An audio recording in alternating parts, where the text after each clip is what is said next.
तो मैं एडवोकेट श्रुति नागते, मैं आज कन्वेंस क्या है, डीम कन्वेंस क्या है, क्यों हम लोग को कन्वेंस लेना मैंडेटरी है, क्या बेनिफिट्स होंगे अगर हम लोग कन्वेंस ले रहे हैं, तो ये टॉपिक मैं आज कवर करूंगी। अभी इतना क्राउड जो यहाँ पे बैठा है सबका है कि हम लोग को रीडेवलपमेंट में जाना है। तो जब रीडेवलपमेंट का प्रोसीजर हम लोग चालू करते हैं तो बिल्डर पहले क्या देखता है कि सोसाइटी के पास कन्वेंस है या नहीं है। अगर सोसाइटी के पास कन्वेंस ही नहीं है तो क्या बिल्डर आके रीडेवलपमेंट कर पाएंगे? नहीं। बिल्डर को वो पहले वो सोसाइटी के नाम के ऊपर कन्वेंस है या नहीं है वो चेक करेंगे।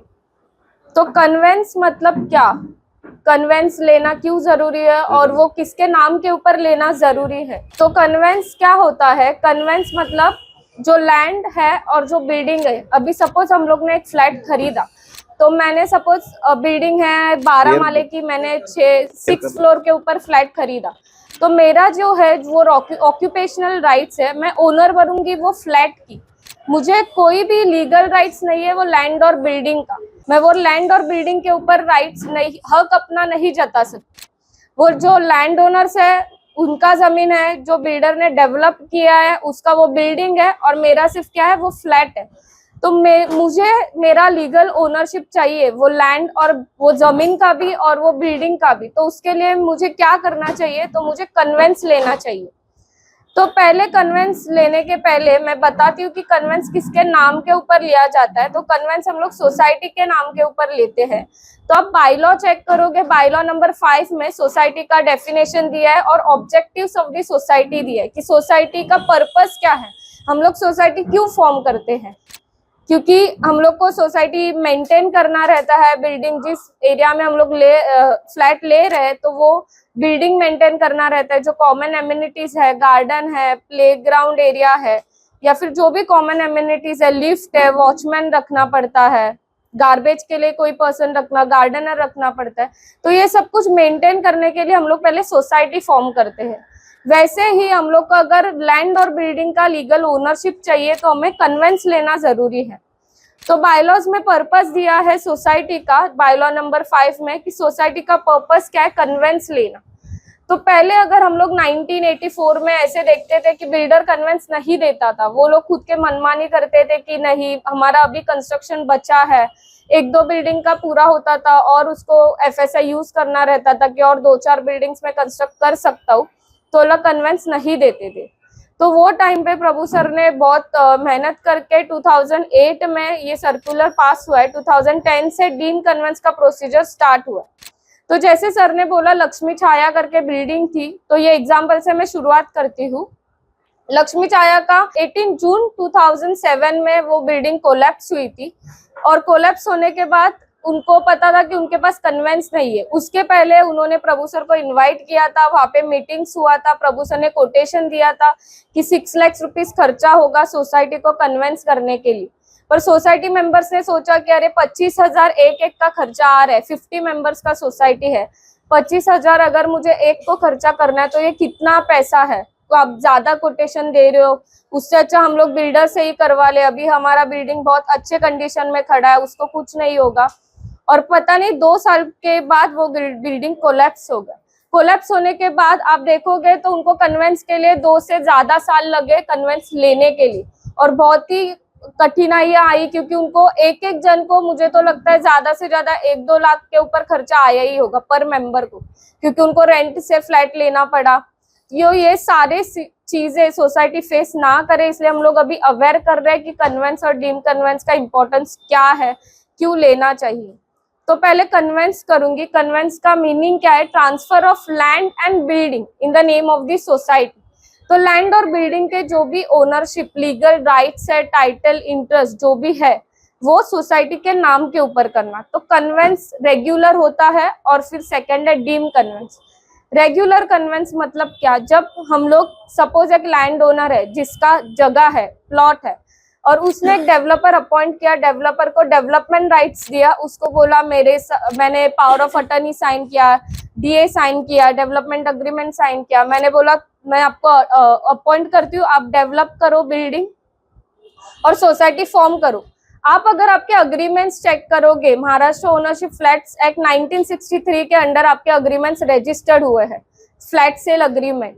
तो आप अगर आप वो अग्रीमेंट देखोगे तो अग्रीमेंट, हर एक अग्रीमेंट में क्लॉज बिल्डर डालता है कि कन्वेंस में जब भी बिल्डिंग पूरा करूंगा, बिल्डिंग बांध के मेरा हो जाएगा, 51% से ज्यादा फ्लैट्स में सेल कर दूंगा, उसके बाद मैं बिल्डिंग सोसाइटी फॉर्म करूंगा और सोसाइटी के नाम के ऊपर कन्वेंस दे दूंगा।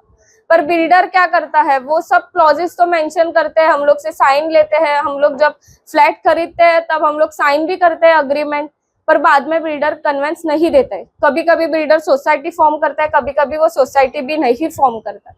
तो तब अगर सोसाइटी नहीं फॉर्म हुआ है तो आपके पास और एक ऑप्शन है, आप नॉन कोऑपरेशन में जाके सोसाइटी फॉर्म कर सकते हो। पहला तो मैंडेटरी है कि सोसाइटी फॉर्म होना जरूरी है। आप कोई तो एक लीगल एंटिटी फॉर्म करो। अगर लेआउट है, ज्यादा बिल्डिंग्स है, आपको साथ में कन्वेंस लेना है, साथ में रीडेवलपमेंट में जाना है, तो आप फेडरेशन बनाओ सोसाइटी के नाम के ऊपर, या फिर फेडरेशन बना के फेडरेशन के नाम के ऊपर कन्वेंस ले लो, या फिर कंपनी भी बना सकते हो। तो कोई तो लीगल एंटिटी चाहिए। अभी आप बोलोगे मैंने फ्लैट परचेस किया, मेरे नाम के ऊपर कन्वेंस दे दो, तो ऐसे नहीं होता है। फ्लैट में 25-50 मेंबर है, तो हर एक सबको तो कन्वेंस मिलेगा नहीं। कोई तो एक लीगल एंटिटी हमारे पास होना चाहिए जिसके नाम के ऊपर हम लोग सब आ जाए और जिसके नाम के ऊपर कन्वेंस हो जाए। तो रेगुलर कन्वेंस में कैसे होता है, हम लोग रेगुलर कन्वेंस में हम लोग खुद डेवलपर को अप्रोच करते हैं। जो भी हमारा डेवलपर है उसके पास पावर ऑफ अटर्नी रहता है। अगर मैं लैंड ओनर हूँ, मेरा जगह है, तो मैं डेवलपर को पावर ऑफ अटर्नी दूंगी कि आप डेवलप करो, आप कन्वेंस दे दो। तो हर एक डेवलपर के पास पावर ऑफ अटर्नी होता है, या फिर डेवलप खुद जगह खरीदता है और बिल्डिंग बांध देता है। तो ये केसेस में हम लोग को पहले डेवलपर को अप्रोच करना है, डेवलपर को बोलना है कि आप हमें कन्वेंस डीड साइन करके दे दो, मतलब आप हमें कन्वेंस दे दो। तो डेवलपर अगर रेडी है तो डेवलपर क्या करेंगे, हम लोग को डॉक्यूमेंट्स देंगे और एक कन्वेंस डीड ड्राफ्ट करके देंगे। तो ये डीड ऑफ कन्वेंस जो रहता है, कन्वेंस डीड बोले या फिर डीड ऑफ कन्वेंस बोले, डीड ऑफ असाइनमेंट बोले, तो ये भी जो डीड है वो डेवलपर खुद ड्राफ्ट करके देता है, या फिर सोसाइटी को बोलता है कि आप लोग ड्राफ्ट करके लेकर आओ, मैं साइन करने के लिए आ जाऊंगा। तो ये सबसे इम्पोर्टेंट है, हर एक सोसाइटी मेंबर को पता रहना, या फिर मैनेजिंग कमेटी के मेंबर्स को इंफॉर्मेशन रहना चाहिए कि जब भी आप कन्वेंस डीड साइन करो तो वो कन्वेंस डीड में क्लॉजेस देखो डेवलपर ने क्या मेंशन किया है। जो एरिया वो दे रहा है वो सोसाइटी का एरिया प्रॉपरली मेजरमेंट करके लिया हुआ एरिया है। आप अगर आपका अग्रीमेंट फॉर सेल चेक करोगे तो अग्रीमेंट के सेल के पीछे एक शेड्यूल ऑफ प्रॉपर्टी लिखा रहता है, जहाँ पे आपका बिल्डिंग कौन से सिटी सर्वे नंबर पे खड़ा है और क्या एरिया का नाम वहाँ पे सब कुछ मेंशन हुआ रहता है। तो वो सब एरिया मेंशन बराबर किया है डेवलपर ने, वो आपको चेक करना है। जैसे ही कन्वेंस डीड आप लोग को पता चला कि डेवलपर बराबर एरिया दे रहा है, तो वो हम लोग सब रजिस्टर ऑफ अश्योरेंसेस के पास डेवलपर और जो मैनेजिंग कमेटी के मेंबर्स है, हम लोग रिजोल्यूशन पास करना होता है। रिजोल्यूशन पास करते वक्त हम लोग बोलते हैं कि any 2 office buyers can sign the conveyance deed, execute भी करेंगे, साइन भी करेंगे। तो 3 में से कोई भी 2 को हम लोग पावर्स दे देते हैं कि आप लोग साइन करो, उनको अपॉइंट करते हैं। तो सब रजिस्टर ऑफ अश्योरेंसेस के सामने वो डेवलपर, लैंड ओनर और जो मैनेजिंग कमेटी है वो कन्वेंस डीड में साइन करेंगे। कन्वेंस डीड वो रजिस्टर होगी और सोसाइटी का नाम प्रॉपर्टी कार्ड में आ जाएगा।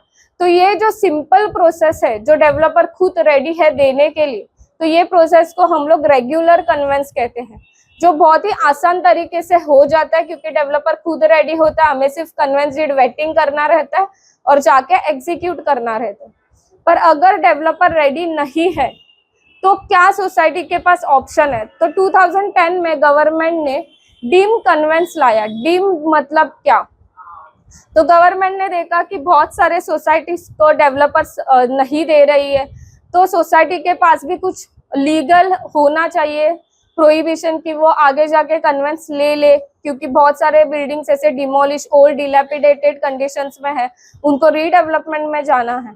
तो आप अगर देखोगे गवर्नमेंट ने रिजोल्यूशन पास किया और आप रिजोल्यूशन 2018 का रिजोल्यूशन है गवर्नमेंट 22 जून 2018, तो उसमें गवर्नमेंट ने एक कॉम्पिटेंट अथॉरिटी बिठाई जिसको हम लोग डिस्ट्रिक्ट डेप्यूटी रजिस्ट्रार बोलते हैं। तो हर एक रीजन में अलग अलग डिस्ट्रिक्ट डेप्यूटी रजिस्ट्रार है, जैसे 1, 2, 3 हर एक रीजन का है। तो आपको चेक करना है आपका सोसाइटी कौन से रीजन में है, मतलब बैंड्रा है या फिर सेंटा क्रूज है, तो कौन से रीजन में आपका सोसाइटी आ रहा है, तो वो डिस्ट्रिक्ट डेप्यूटी रजिस्ट्रार के पास आप लोग को जाके एप्लीकेशन देना है। तो एप्लीकेशन क्या होता है, फॉर्म नंबर 7 होता है जो डीम कन्वेंस में हम लोग यूज करते हैं। उसके पहले जो प्रोसेस है, हम लोग लीगल नोटिस भेजते हैं, जो लैंड ओनर और डेवलपर है उनको इंटीमेट करते हैं कि आप कन्वेंस दे दो, या फिर हम लोग 15 डेज के बाद हम लोग डीम कन्वेंस प्रोसेस में जाएंगे। तो ये मैंडेटरी होता है हर एक, अगर डेवलपर ने आपको बोला है कि मैं नहीं दूंगा कन्वेंस और आप लोग को पता है कि डेवलपर तो देने वाला नहीं है, तो हम लोग उसको लीगल नोटिस भेज के क्या ही फायदा है। पर ऐसे नहीं है, जो भी है डीम कन्वेंस का प्रोसीजर वो आपको फॉलो करना रहता है। आपको लीगल नोटिस इशू करना रहता है डेवलपर और लैंड ओनर्स को। लीगल नोटिस इशू करने के बाद हम लोग फॉर्म बनाते हैं, फॉर्म नंबर 7। उसमें हम लोग फ्लो ऑफ टाइटल लिखते हैं कि किसके पास कौन ओरिजिनल लैंड ओनर्स है, कि फिर उसने किसको अपॉइंट किया, कौन डेवलपर है, कौन से डेवलपर ने बिल्डिंग कंस्ट्रक्ट किया, फ्लैट सेल किया और सोसाइटी कैसे फॉर्म हुआ। तो ये सब टाइटल में हम लोग लिखते हैं। सोसाइटी का कितना एरिया है, कितने फ्लैट मेंबर्स है, 15 फ्लैट्स है, 6 शॉप्स है, ये सब डिस्क्रिप्शन हम लोग वो डीम कन्वेंस एप्लीकेशन में लिखते हैं। अभी आप डीम कन्वेंस एप्लीकेशन सबमिट करते हो तो हर एक कोर्ट का अलग अलग फीस रहता है। वैसे ही सर्क्यूलर में डीम कन्वेंस एप्लीकेशन का फीस दिया है, वो 2000 रुपीज कोर्ट फीस रहता है, वो आपको भरना है डीम कन्वेंस एप्लीकेशन के साथ। तो एप्लीकेशन में आपको क्या क्या एग्जिबिट्स लगाना है, कौन से डॉक्यूमेंट्स मैंडेटरी है। तो पहला है, हम लोग कन्वेंस किसके नाम के ऊपर ले रहे हैं, सोसाइटी के नाम के ऊपर। तो हम लोग को क्या मैंडेटरी है, सोसाइटी रजिस्ट्रेशन सर्टिफिकेट। जिस नाम के ऊपर हम लोग ने सोसाइटी रजिस्टर किया है तो वो सर्टिफिकेट लगेगा। सोसाइटी रजिस्ट्रेशन सर्टिफिकेट मैंडेटरी है क्योंकि उसके ऊपर हम लोग का रजिस्ट्रेशन नंबर लिखा रहता है, कौन से डेट पे सोसाइटी रजिस्टर्ड हुए वो मेंशन हुआ रहता है। तो सोसाइटी रजिस्ट्रेशन सर्टिफिकेट मैंडेटरी है। फिर बिल्डिंग डॉक्यूमेंट्स मैंडेटरी है। तो बिल्डिंग डॉक्यूमेंट्स में कौन से आते हैं, जब बिल्डर बिल्डिंग बांधता है, जैसे केविन बाद में रीडेवलपमेंट में चालू करेगा कि क्या क्या प्रोसेस है, तो इंटीमेशन ऑफ डिसअप्रूवल लेता है कि क्या सेफ्टी मेजर्स वो फॉलो करेंगे, कैसे बिल्डिंग फिर कंस्ट्रक्ट करेंगे। तो वो सेफ्टी मेजर्स का इंटीमेशन ऑफ डिसअप्रूवल वो सैंक्शन लेता है बिल्डिंग डिपार्टमेंट से, बीएमसी से। फिर ओसी लेता है, ऑक्यूपेशन सर्टिफिकेट, सीसी रहता है, कमेंसमेंट सर्टिफिकेट, और बिल्डिंग अप्रूव प्लान। ये सबसे इम्पोर्टेंट डॉक्यूमेंट है जो हमारा, जिससे हमें पता चलता है कि हमारा बिल्डिंग कितने फ्लोर्स का बनने वाला है। जैसे ये सर ने क्वेश्चन उठाया था आपने कि बिल्डर ने सिर्फ 6 माले तक का ही बोला है, ऊपर का बता ही नहीं रहा है सेल में वो कितने कंस्ट्रक्ट करने वाले। तो ऐसे नहीं रहता है, बिल्डर का पहले ही प्लान बना हुआ रहता है कि वो कैसे बिल्डिंग कंस्ट्रक्ट करेगा, किस प्रकार से उसका स्ट्रक्चर रहेगा बिल्डिंग का। तो वो सैंक्शन प्लान वो बीएमसी में सबमिट करता है और सबमिट करने के बाद उसके ऊपर अप्रूवल लेता है। तो इसलिए हमें वो अप्रूव बिल्डिंग प्लान मैंडेटरी है। तो अप्रूव बिल्डिंग प्लान में आप जब चेक करोगे तो अगर लेआउट में है, लेआउट मतलब क्या, तो जब 2 से ज्यादा बिल्डिंग्स है एक स्ट्रक्चर में, जैसे इनका लेआउट है 8 या 10 बिल्डिंग्स है, तो लेआउट में जब हम लोग डीम कन्वेंस ले रहे हैं तो हम लोग को प्लान अपने बिल्डिंग का भी लगेगा और जो लास्ट कंस्ट्रक्टेड बिल्डिंग है उसका भी अप्रूव बिल्डिंग प्लान मैंडेटरी है। तो लास्ट कंस्ट्रक्टेड बिल्डिंग का किसी किसी को क्वेश्चन आता है, अरे हमारे बिल्डिंग का ही लगेगा, लास्ट कंस्ट्रक्टेड का मैं क्यों लूं उसके बिल्डिंग का प्लान। तो ऐसा नहीं है, हम लोग देखते हैं कि वो प्लान में लिखा रहता है उसने लास्ट कंस्ट्रक्ट किया, तो उस प्लान में मेंशन हुआ रहता है कि एरिया हमारे बिल्डिंग को उसने कितना एरिया कवर किया है, रोड सेटबैक में कितना एरिया गया है, और कौन सा एरिया गवर्नमेंट के पास है रोड के लिए, या फिर सब कुछ वो प्लान में लिखा हुआ रहता है। तो प्लान आप कैसे आइडेंटिफाई करोगे, तो अप्रूव बिल्डिंग प्लान में आप राइट हैंड साइड में देखोगे तो परफॉर्मा ए करके लिखा रहता है, जिसमें हर एक नेट एरिया ऑफ प्लॉट रहता है, कितना एरिया कहाँ पे गया, तो वो प्लान में मेंशन हुआ रहता है। तो ये सब बिल्डिंग डॉक्यूमेंट्स हम लोग लेते हैं। सर्च रिपोर्ट लेते हैं 30 इयर्स का। तो सर्च रिपोर्ट क्यों लेते हैं हम लोग, तो हम लोग को पता रहना चाहिए कि कोई बिल्डर ने ये मॉर्गेज तो नहीं करके रखा था, या फिर मॉर्गेज करने के बाद वो मॉर्गेज छुड़ाया है या नहीं, अभी भी वो मॉर्गेज में है बिल्डिंग हमारा। तो ये सब पता होने के लिए हम लोग 30 इयर्स का सर्च रिपोर्ट लेते हैं। फिर अगर लेआउट में है तो एरिया एंटाइटलमेंट सर्टिफिकेट जो मैंडेटरी है आर्किटेक्ट से ही लेना, तो हम लोग आर्किटेक्ट अपॉइंट करके एरिया एंटाइटलमेंट सर्टिफिकेट लेते हैं। तो ये सारे डॉक्यूमेंट्स लेने के बाद हम लोग वो एप्लीकेशन डीडीआर के पास सबमिट करते हैं। एप्लीकेशन सबमिट करने के बाद हियरिंग्स होता है और हियरिंग्स होने के बाद ऑर्डर आ जाता है। तो किसी किसी को लगता है अरे ऑर्डर तो आ गया, अभी ये ऑर्डर चैलेंज नहीं होगा। तो ऐसे नहीं है। जैसे हम लोग को राइट्स दिया है कि आप जाके डीडीआर के पास डीम कन्वेंस ले लो, वैसे ही लैंड ओनर्स और डेवलपर्स को भी राइट है, आगे जाके वो चैलेंज कर सकते हैं। पर ऐसे नहीं है कि चैलेंज किया मतलब हमारा तो वेस्ट हो गया पैसा, इतना हम लोग ने डीम कन्वेंस में पैसा भरा है तो वेस्ट हो गया। नहीं, आपका अगर आपने मोफा के अंतर्गत आपने पूरा एप्लीकेशन प्रॉपर वे से किया है, जो एरिया आपके बिल्डिंग को बिल्ट अप एरिया यूज हुआ है वैसे एप्लीकेशन आपने पूरा प्रॉपर वे से किया है, वो लैंड ओनर्स को पार्टी बनाया है, लीगल नोटिस भी उन लैंड ओनर्स को इशू हुआ है, तो आपका ऑर्डर सेट असाइड नहीं होगा। आपका ऑर्डर बराबर वे से, जो हाई कोर्ट है वो पूरा देखेंगे कि आपने बराबर वे से पूरा डीम कन्वेंस प्रोसेस फॉलो किया है या नहीं किया है, और वो फिर से रिमांड बैक होगा डीडीआर के पास अगर आपने कुछ प्रोसीजरल एस्पेक्ट्स में गलती किया है तो। क्योंकि हमारे पास एक सोसाइटी ऐसे आया था जिनका ऑर्डर चैलेंज हुआ था हाई कोर्ट में। तो हाई कोर्ट में ऑर्डर क्यों चैलेंज हुआ था? क्योंकि उन्होंने लैंड ओनर्स को पार्टी नहीं बनाया था। जो प्रॉपर्टी कार्ड में जिनका नाम है, जिनका जमीन है, उनको पार्टी नहीं बनाया था, तो उनके तो राइट्स है वो जमीन के इसमें, तो उनको भी पार्टी बनाना नेसेसरी था, उनको भी लीगल नोटिस जाना नेसेसरी था। तो वो स्टेप्स नहीं फॉलो किया था, इसलिए उनको ऑर्डर चैलेंज हो गया। तो वो ऑर्डर को रिमांड बैक किया, फिर से दोबारा फ्रेश हियरिंग लेने बोला डीडीआर को, और फिर से डीम कन्वेंस उनका हो गया। तो ऐसे आप थिंकिंग मत करो कि आपका ऑर्डर चैलेंज नहीं हुआ, हो सकता है, पर ज्यादा से ज्यादा फेवर में ही जाता है सोसाइटी को अगर आपने प्रॉपर वे से डीम कन्वेंस लिया होगा। तो फिर हम लोग कन्वेंस है 3 अथॉरिटीज से ले सकते हैं। पहले है कंज्यूमर कोर्ट से ले सकते हैं, डिस्ट्रिक्ट कंज्यूमर कोर्ट, तो वहां पे आपको 2 से 3 साल से ज्यादा जाता है। सिटी सिविल कोर्ट में भी आप कन्वेंस का प्रेयर लेकर जा सकते हो, तो वहां पे भी 3 से 4 साल लगता है। पर डिस्ट्रिक्ट डेप्यूटी रजिस्ट्रार ये ऐसे कॉम्पिटेंट अथॉरिटी है जहाँ पे आपका 1.5 से 2 साल में कन्वेंस मिल जाता है। अब जैसे ही, क्योंकि 1.5 से 2 साल में इतना जल्दी कैसे मिलता है? क्योंकि अथॉरिटी को with in 6 months hearing close करने का ही दिया है। उनको 6 महीने में ही हियरिंग्स लेना है और ऑर्डर जो भी है फाइल क्लोज करना है। फाइल क्लोज करने के बाद हम लोग वो ऑर्डर लेकर कलेक्टर ऑफ स्टैम्प्स के पास जाते हैं डीड ऑफ कन्वेंस बना के। तो कलेक्टर ऑफ स्टैम्प्स क्या करता है? अब हर एक मेंबर जब फ्लैट खरीदता है तो स्टैम्प ड्यूटी पे करते हैं हम लोग। तो कोई कोई कैसे होता है, बहुत सारे लोगों ने मुझे बोला था कि अरे पहले हम लोग ने लिया था तब रजिस्ट्रेशन मैंडेटरी नहीं था, बहुत पुराना अग्रीमेंट है तो रजिस्टर्ड नहीं है तो चलेगा क्या? तो अगर अग्रीमेंट रजिस्टर्ड नहीं है फिर भी ओके है, बिकॉज वो पहले मैंडेटरी नहीं था। पर अभी आप अगर कोई भी फ्लैट परचेस कर रहे हो तो आपको रजिस्टर्ड करना मैंडेटरी है और स्टैम्प ड्यूटी भरना मैंडेटरी। किसी किसी ने स्टैम्प ड्यूटी, जो ओसी एमनेस्टी स्कीम आया था स्टैम्प ड्यूटी पे करने में, उसमें स्टैम्प ड्यूटी भरा है तो भी चलेगा, आप लोग डीम कन्वेंस के लिए जा सकते हो। कलेक्टर ऑफ स्टैम्प्स क्या करता है, अगर 50 फ्लैट्स है तो हम लोग लिस्ट ऑफ मेंबर्स प्रिपेयर करते हैं जहाँ पे सारे 50 मेंबर्स का नाम लिखा हुआ रहता है, रजिस्ट्रेशन नंबर और स्टैम्प ड्यूटी कितना भरा है आप लोग ने वो मेंशन हुआ रहता है।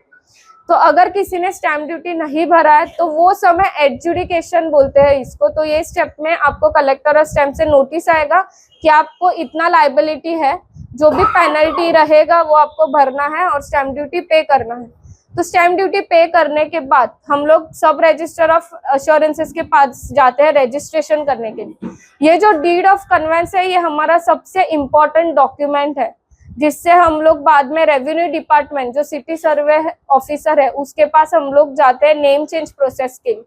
जैसे कि हम लोग के पास बर्थ सर्टिफिकेट है, कुछ तो हम लोग के पास रहना चाहिए सोसाइटी के पास, तो वैसे ही ये डॉक्यूमेंट है डीड ऑफ कन्वेंस।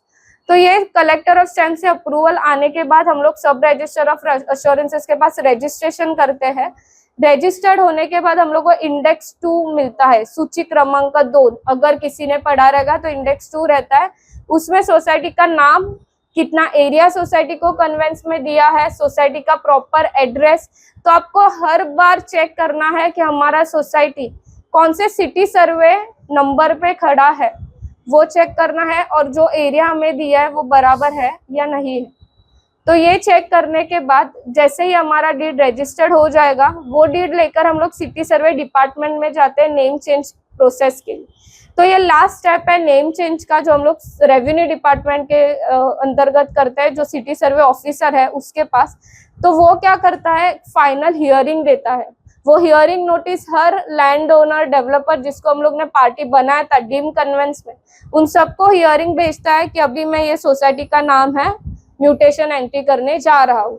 अगर किसी को कुछ ऑब्जेक्शन है आप आके उठा सकते हो। अगर किसी को ऑब्जेक्शन है तो वहां पे भी हियरिंग्स लगता है, अगर नहीं है तो सोसाइटी का नाम प्रॉपर्टी कार्ड में आ जाता है। तो ये सिर्फ ये बहुत ही छोटा डिफरेंस है रेगुलर और डीम कन्वेंस में। पर रेगुलर कन्वेंस में कैसे है, डेवलपर्स रेडी नहीं है देने के लिए, तो सोसाइटी के पास ऑप्शन क्या है, डीम कन्वेंस में ही जाना। और डीम कन्वेंस आप डेप्यूटी रजिस्ट्रार से ही क्यों लो, क्योंकि आप अगर सपोज सोसाइटी को बहुत सारा पुराना बिल्डिंग है और आपको लग रहा है डिलैपिडेटेड कंडीशन में है, और आपका भी ऐसे लक्ष्मी छाया के जैसे एग्जाम्पल सेट ना हो, इसलिए आपको कन्वेंस जरूरी है। तो आपको क्या करना है, डीडीआर से ही 1.5 से 2 साल में आपका कन्वेंस प्रोसेस हो जाता है। तो आप अगर डेवलपर रेडी नहीं है तो उसके पीछे मत भागना। आप अगर गवर्नमेंट ने इतना अच्छा मौका दिया है डीम कन्वेंस का, तो आप वो लेकर रीडेवलपमेंट का प्रोसेस कर सकते हो। कोई कोई क्या होता है, सिटी सिविल कोर्ट में जाता है, फिर सिटी सिविल कोर्ट का भी कभी कभी हाई कोर्ट में मैटर चैलेंज होता है। सिटी सिविल कोर्ट में 3 से 4 साल के ऊपर लगता है ऑर्डर पास होने में। तो एक सोसाइटी हमारे पास आया था जिसने बोला था कि वहाँ पे अभी 2 साल के ऊपर हमारा मैटर पेंडिंग में है। तो मैंने उनको एडवाइस किया था कि सर आप बाकी जो प्रेयर्स है, जैसे आपका रोड का होगा, कॉमन एमिनिटीज को लेकर हुआ, तो वो आप प्रेयर सिटी सिविल में कंटिन्यू रखो। पर आपका अगर बिल्डिंग पुराना है, आपको रीडेवलपमेंट में जाना है, तो आप एटलीस्ट कन्वेंस का प्रेयर वहां से निकालो, विड्रॉ करो, और डीडीआर के पास सिर्फ कन्वेंस का प्रेयर लेकर जाके आप एप्लीकेशन कर दो। तो एटलीस्ट आपके पास कन्वेंस होगा, कन्वेंस का ऑर्डर जैसे ही आता है आप साइमल्टेनियसली रीडेवलपमेंट का प्रोसेस भी कर सकते हो। तो यही था कन्वेंस और डीम कन्वेंस।